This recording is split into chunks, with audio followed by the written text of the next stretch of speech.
নমস্কার বন্ধুরা, বাংলা বার্তায় আপনাদের স্বাগত। বাংলাদেশে পালাবদল ঘটতেই আমরা দেখতে পেলাম বাংলাদেশের এই যে অন্তর্বর্তী সরকার, ইউনূসের সরকার, তারা কি বিপুল পরিমাণে ভারত বিদ্বেষ ছড়াচ্ছে সমগ্র বাংলাদেশে, যেন এটা তাদের হাতিয়ার, ভোট ব্যাংকের হাতিয়ার।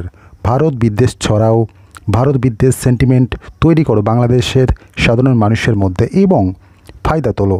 কার্যত সেটাই হচ্ছে বাংলাদেশে। কি বিপুল পরিমাণে ভারত বিরোধিতায় নেমে পড়েছে বাংলাদেশ সরকার।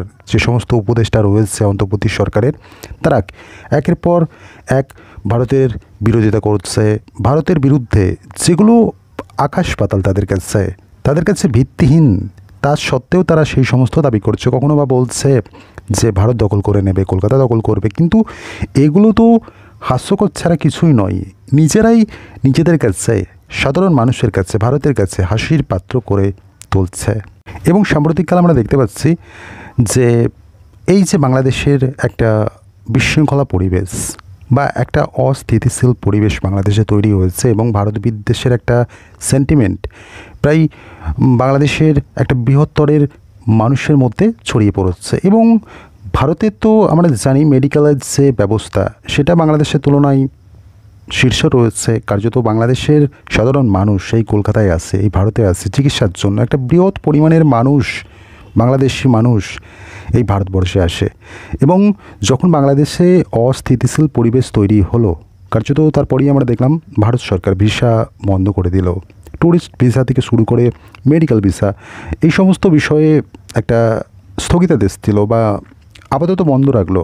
পরিস্থিতি যদি বাংলাদেশে স্বাভাবিক হয়তো আবার সেগুলো ভবিষ্যতে হয়তো চালু হবে, কিন্তু সাম্প্রতিককালে যে ভারতের বিরুদ্ধে বাংলাদেশের সরকার যেভাবে কথা বলছে বা সাধারণ মানুষের মধ্যে, একটা বৃহৎ সংখ্যক মানুষের মধ্যে যে একটা ভারত বিরোধিতার সুর শোনা যাচ্ছে, সেটা যে ভারতের পক্ষে হিতকর হবে এটা কোনো নিশ্চয়তা নেই। কার্যত সেই কারণেই নিরাপত্তার খাতিরে ভারত সরকারই এহেন একটা সিদ্ধান্ত নেয়। এবং সাম্প্রতিককালে আমরা যে জিনিসটা দেখতে পাচ্ছি অহরহ, এই যে সীমান্তে যখনই বিএসএফ কাঁটাতার দিতে যাচ্ছে, তখনই কার্যত বিজেপি আপত্তি জানাচ্ছে। কিন্তু শেখ হাসিনার আমলে এমন কিছু এলাকা রয়েছে যেখানে আজ কাঁটাতার দেওয়া হচ্ছে, কিন্তু বিগত দিনে ওই একই জায়গাতেই বেড়া দেওয়া হয়েছে, কোনো আপত্তি করেনি বিজেপি সেই সময়। কিন্তু শেখ হাসিনার আমলে, কিন্তু এই সরকারের পালাবদল হতেই, এই সরকারের উত্থান হতেই আমরা দেখলাম যখনই বিএসএফ সীমান্ত ঘিরতে যাচ্ছে, কার্যত বাংলাদেশের যারা রয়েছে বর্ডার গার্ড বিজিবি, তারা এসে বাধা দিচ্ছে।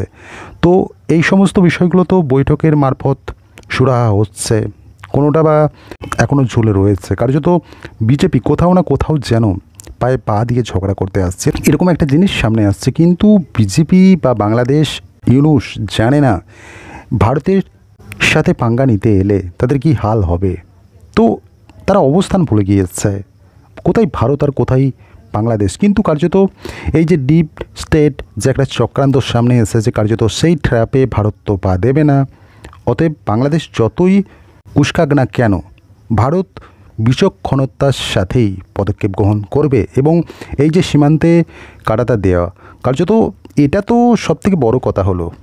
যাদের আপত্তি থাকবে, আমরা বিগত দিনেও কয়েকটি ভিডিওতে দেখলাম যে বিএসএফ একটা জায়গায় কাঁটাতার দিচ্ছে, সেখানে দেখছি যারা চোরা পাচারকারী বা গরু পাচারকারী, তারা এসে হুম্বিতম্বি করছে কাস্তে লাঠি নিয়ে। কিন্তু কার্যত এদিকে তো স্পষ্ট বোঝা যায়, এই যে কাঁটাতার যখন দেওয়া হবে, সব থেকে সমস্যায় পড়বে যারা গরু চোর রয়েছে, সীমান্তে চোরা পাচারকারী যারা রয়েছে, তাদের আপত্তি থাকবে। এটা তো স্বাভাবিক বিষয়। কার্যত সেই সমস্ত মানুষই বাংলাদেশের যে সমস্ত চোর বলা চলে, গরু চোর রয়েছে, তাদের আপত্তি এখানে সামনে আসছে।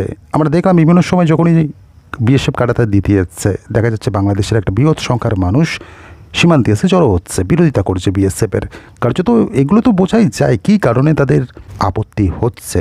কার্যত কিছু সীমান্তে কাঁটাতার দেওয়া হয়েছে এখনও পর্যন্ত। যখনই যেদিকে ভারতের যে সমস্ত সীমান্তে চোরা কারবারিটা একটু বেশি পরিমাণে হয়, ভারত সেই সমস্ত সীমান্ত কাঁটাতার দিচ্ছে। এবং একটা নিরাপত্তার বিষয় রয়েছে, যখনই ভারত নিজেদের সীমান্তে কাঁটাতার দিচ্ছে, সেই সমস্ত চোরা পাচারকারীরা বিজিবির সাথে করে এসে বিএসএফের বিরোধিতা করছে। কার্যত তারা তো এক সেকেন্ড টিকবে না বিএসএফের কাছে, কিন্তু সেটা বড় কথা নয়। বড় কথা হলো যে কোনো জিনিস আলোচনার মাধ্যমেই সুরাহা উচিত।